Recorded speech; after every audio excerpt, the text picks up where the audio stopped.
የእስራኤል ጠቅላይ ሚኒስትር ቤንያሚን ኔታንያሁን በተመለከተ በማህበራዊ ትስስር ገጾች ላይ በጣም በርካታ መረጃዎች እየተሰራጩ ይገኛሉ። የመጀመሪያው የተሰራጨ ያለው መረጃ ጠቅላይ ሚኒስትሩ ተገለዋል በኢራን ጥቃት ሳቢያ በመገደላቸውን የሚገልጹ አይነት ዘገባዎች ናቸው። የኢራኑ ጠቅላላ መሪ አያቶላ ሙጅተባ ካሚኒ የት ነው? ሙጅተባ ካሚኒ በህይወት የለም። አንዳንድ መረጃዎች እንዲያውም ምን ማለት ጀምረዋል፣ በጣም ከባድ ጉዳት ደርሶበት ስለነበረ ወደ ሩሲያ ለህክምና ሄዷል። ሙጅተባ ካሚኒ ወደ ሩሲያ ለህክምና ሄዷል የሚሉ ጭምጭምታዎችም እየወጡ ነው። ከዛ ቀደም ባሉት ጊዜያት ደግሞ በጠቅላይ ሚኒስትሩ በሰጡት አንድ ፕሬስ ኮንፈረንስ ላይ ጣቶቻቸው 6 ሆነዋል። ስለዚህ በአርቲፊሻል ኢንተለጀንስ የታገዘ አይነት መረጃ ነው እንጂ በትክክል እሳቸው በህይወት የሉም የሚለው ጉዳይ በጣም በማህበራዊ ትስስር ገጽ ላይ ሲሰራጭ ተመልክተናል። እስራኤል እና አሜሪካ ሙጅተባ ካሚኒ በዚህ ሰዓት የት እንዳለ አያውቁ። ጥቂት ሰዎች ናቸው ይባላል። ባይዘው ሙጅተባ ካሚኒ በዚህ ሰዓት ያለበትን የሚያውቁ ኢቭን እዛው ኢራን ውስጥ ራሱ በጣም ጥቂት ሰዎች ናቸው ይባላል። በትክክል እሳቸው በህይወት የሉም የሚለው ጉዳይ በጣም በማህበራዊ ትስስር ገጽ ላይ ሲሰራጭ ተመልክተናል። እንዲሁ ደግሞ ሌላኛው ነገር በትዊተር ገጻቸው ላይም ደግሞ ባልተለመደ መልኩ ብቅ ብለው ኔታንያሁ ዘመቻው እንደሚቀጥሉ አይነት የሚገልጽ መልእክት ማስተላለፋቸው፣ በእርግጥ በህይወት ቢኖሩ ኖሮ በተለመደው አይነት ሁኔታ ጠቅላይ ሚኒስትሩ መልእክት ባስተላለፉ ነበረ በቴሌቪዥን መስኮት ብቅ ብለው የሚለውን ጉዳይ በማንሳት በእርግጥም ጠቅላይ ሚኒስትሩ በህይወት የሉም የሚለው ጉዳይ በጣም በቃ በሶሻል ሚዲያ ላይ በጣም እየዞረ ያለ አንድ መረጃ ነውና ከዚህ ጋር ተያይዞ ታዲያ በእስራኤል ጠቅላይ ሚኒስትር ጽሕፈት ቤት አማካኝነት ስለ ጠቅላይ ሚኒስትሩ አሁናዊ የጤና ሁኔታ በተመለከተ መግለጫ ወጥቷል። እየወጡ ያሉ መረጃዎች ሐሰተኛ መረጃዎች ናቸው። ጠቅላይ ሚኒስትሩ በህይወት አሉ፣ የተለያዩ ስራዎችን እያከናወኑ ነው፣ የወደብ ከተሞች ላይ ያሉ እንቅስቃሴዎችን እየጎበኙ ነው የሚል አይነት መግለጫ ነው የወጣው ከእስራኤል የጠቅላይ ሚኒስትሩ ጽሕፈት ቤት አማካኝነት ማለት ነው። ከዚህ ጋር ተያይዞ የጠቅላይ ሚኒስትሩ ልጅ ያር ኔታንያሁ በጣም ከዚህ ቀደም በሶሻል ሚዲያ ላይ አክቲቭ ነበረ፣ ብዙ እንቅስቃሴ ያደርግ ነበረ። ከሰሞኑ ግን እሱም እንዲሁ በሶሻል ሚዲያ ላይ እንቅስቃሴው ተገቷል። ይህን ጉዳይ በማንሳት የጠቅላይ ሚኒስትሩ ልጅም ጭምር ተገሏል የሚል አይነት ጭምጭምታዎች ናቸው በማህበራዊ ትስስር ገጾች ላይ እየወጡ የሚገኙት። ጉዳዩ ቬሪፋይድ የሆነ አይደለም፣ የተረጋገጠ አይደለም። ሆኗልም አልሆንም ብሎ እንዲህ ብሎ መናገር ባይቻልም አሁን ላይ ባለው ነባራዊ ሁኔታ ግን እንደው ጠቅላይ ሚኒስትሩ በእርግጥ ተገሏል የሚያስብሉ አይነት ዶቶችን በመገጣጠም ከሚቀርቡት እንትኖች መረጃዎች በዘለል በዚህኛው ጥቃት በዚህኛው ቦታ እንደዚህ ሆኖ ተገሏል ብሎ እርግጥ የሆነ የተረጋገጠ አይነት መረጃዎችን እየተመለከተን አይደለም። ከታስኒም እየተባለ የሚጠራው የኢራን የዜና ምንጭም አክቹሊ ከዚሁ ጋር በተገናኘ ጠቅላይ ሚኒስትሩ በህይወት ካሉ አሁንም እሳቸውን ያነጣጠሩ ጥቃቶችን መፈጸማችንን እንቀጥላለን፣ እሳቸው ላይ እርምጃ እንወስዳለን የሚል አይነት ዜና በማውጣት ምናልባት ጠቅላይ ሚኒስትሩ በእርግጥ በህይወት ለመኖራቸው በቃ የግድያ እርምጃ ወስድባቸዋለሁ የሚል አይነት መረጃን በማውጣት በህይወት ለመኖራቸው በተወሰነ ፍንጭ ሊሰጥ የሚችል አይነት መረጃም ይዞ ወጥቷል በእስራኤል ጠቅላይ ሚኒስትር ጽሕፈት ቤት አማካኝነት። ግን በአሁኑ ወቅት ይብን አንድ ስሙን በረሳሁት የወደብ ከተማ አካባቢ ላይ ጉብኝት እያከናወኑ መሆኑን የሚገልጽ አይነት መረጃም ጭምር ነው የወጣውና አሁን ዋናው ጉዳይ ምን እየሆነ መጥቷል መሰላችሁ? የኢራኑ ጠቅላላ መሪ አያቶላ ሙጅተባ ካሚኒ የት ነው? ሙጅተባ ካሚኒ በህይወት የለም።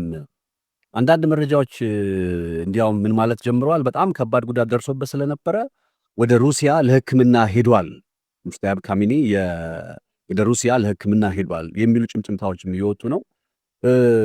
ይሄኛው ሁሉ ጉዳይ ከምን ጋር የተያዘ ነው? ያው እንደምታስታውሱት በፌብሩዋሪ 28 እስራኤል በኢራን አያቶላህ ለመግደል እንግዲህ ያከናወነችው ዘመቻ ሲፈጸም አያቶላህ አሊ ካሚኒን የመገደለችበት ዘመቻ ላይ ተጎድቶ ነበረ።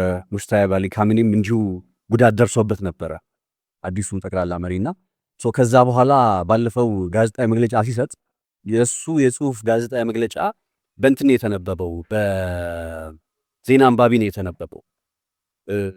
ከዛ በኋላ ደግሞ ፕሬስ ቲቪ ላይ ይሁን መሰለኝና የሙጅተባ ካሚኒ ምስል ተብሎ የተለቀቀ አንድ ፎቶግራፍ አለና ያ ፎቶግራፍ ደግሞ ከጥቂት ወራት በፊት 2025 ላይ ምናምን የተነሳ ፎቶግራፍ ነው እና ይሄ ፎቶግራፍ ትክክለኛ የአሁን ሙጅተባ ካሚኒ ያለበት ሁኔታ የሚያሳይ አይደለም በማለት ደግሞ ቢቢሲ ይዞ የወጣው አንድ መረጃ አመላክቷል። መታወቅ ያለበት ነገር እስራኤል እና አሜሪካ ሙጅተባ ካሚኒ በዚህ ሰዓት የት እንዳለ አያውቁም። የት እንዳለ አወቁ ማለት ለእስራኤልና ለአሜሪካ ሙጅተባ ካሚኒ የት እንዳለ አወቁ ማለት የእሱን ዳታ ፕሮሰስ ወደሚያደርጉ ቴክኖሎጂዎቻቸው የአርቲፊሻል ኢንቴሊጀንሱን ጨምሮ አጠቃላይ ፕሮፋይሉን መሰብሰብ የሚችሉበትን አይነት ሁኔታ ማዘጋጀት ይችላሉ። እሱን ለመከታተል በቃ ቦታውን አወቁ ማለት የሆነ ቪዲዮ ለቆ ኦር የሆነ ምናምን ቦታውን አወቁ ማለት ከዛ በኋላ ለሚኖር እንቅስቃሴ ላይ የሙጅተባ ካሚኒን ጠቃላ መረጃ ለማግኘት ትልቅ መነሻውን ያገለግላል። አሁን የእሱን አድራሻ ማጣታቸው ምናልባት እነዚህ የምናያቸው ሩመሮች እንዲፈጠሩ ምክንያት ሆኖ ይሆን ወይ? ቢካዝ አሁን የእስራኤል ጠቅላይ ሚኒስትር ቤንያሚን ኔታንያሁ ጉዳት ደርሶባቸው ነበር፣ ተገለው ነበር ተባለ። አይ አልተገደልኩም ብለው ወጥተው መልስ ሰጡ። ከዛ በኋላ ምን አሉ? እስኪ አሁን ደግሞ የኢራኑ ፕሬዝዳንት የኢራኑ ጠቅላላ መሪ ሙጅተባ ካሚኒ በህይወት ካለ ይውጣና አለሁ ይበል። ይሄኛው ጉዳይ ነው ሰምሃው የሙጅተባ ካሚኒን አድራሻ አለማወቅ ቢካዝ በስለላና በመረጃ ላይ በቃ ፕሮፋይል መሰብሰብ መቻል ፕሮፋይል መያዝ የሚባለው ነገር በጣም መሰረታዊ ነው። ፕሮፋይሊንግ የሚባለው ጉዳይ ያንን ነገር ማከናወን አልቻለም። ሰውየው በቀደሙት ጊዜያትም ጠፍቶ ነው ለሚዲያ እኮ ቀርቦ መጥቶ አይታወቅም። አሁን ላይም እንግዲህ ያው በዛው መልኩ ነው የቀጠለው፣ እንደጠፋ ነው፣ ድምፁ እንኳን አይሰማም። ጥቂት ሰዎች ናቸው ይባላል ባይዘው ሙጅተባ ካሚኒ በዚህ ሰዓት ያለበትን የሚያውቁ ኢቭን እዛው ኢራን ውስጥ ራሱ በጣም ጥቂት ሰዎች ናቸው ይባላል። ይሄ ጉዳይ ከምን ጋር ተያይዞ ነው? ከሚነሱ ሐሳቦች ውስጥ አንዱ ነገሩ የሚያያዘው ከመረጃን እንደማቀበልም ስለሚቆጠር ሙጅተባ ካሚኒ በመልእክት በቪዲዮ እየወጡ መልእክት ማስተላለፍ ጀመሩ ምናምን አለ አይደል? እንደዚህ ፍሪኩዌንትሊ መታየት ከጀመሩ በዛው ተመሳሳይ ወቅት ላይ አርቲፊሻል ኢንተለጀንሶቻቸው በቀላሉ በቃ ፕሮፋይሊንግ መስራት የሚችሉ ባለሙያዎቻቸው የዳታ አናሊሲስ ያገኛሉ።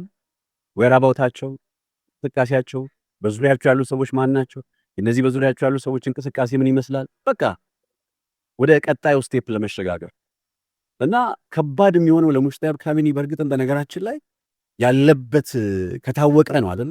ያለ ማድረግ ደግሞ የመጀመሪያው ነገር የሱን ወራባውት ማወቅ ነው። የት ነው ያለው፣ ምን እየሰራ ነው ምናምን የሚሉትን ጉዳዮች ያ የሚጀምረው ከየት ነው? ከተራ አንድ ቪዲዮ ሊሆን ይችላል፣ አንድ ጋዜጣ መግለጫ ሊሆን ይችላል።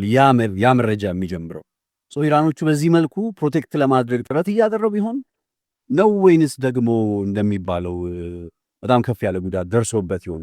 we don't know about that ነገሮችን ጠብቆ ማየት መልካም እንዳለ ሆኖ እንደኔ የሞሳድን የስለላ ቴክኒክ ምናምን የሚከላከሉበት መንገድ አንዱ ምናልባት ሰውየውን በመደበቅም ሊሆን ይችላል ለኢራናውያን የሚል አይነት ሐሳብ አለኝ። ኤኒዌይ በጦርነት ወቅት እንደዚህ አይነት መረጃዎች ትንሽ ጊዜ ይፈልጋሉ፣ ትንሽ ሰከንድ ማለት መጣራት አለባቸውና እንደው የመጣውን ሁሉ ሼር ከማድረግ በፊት በተወሰነ መልኩ እውነት ወይም ውሸት መሆኑን ማረጋገጥ የግድ ስለሚያስፈልግ ቬሪፋይድ እስከሚረጋገጥ ድረስ ሁሉም ነገር መጠበቅ የግድ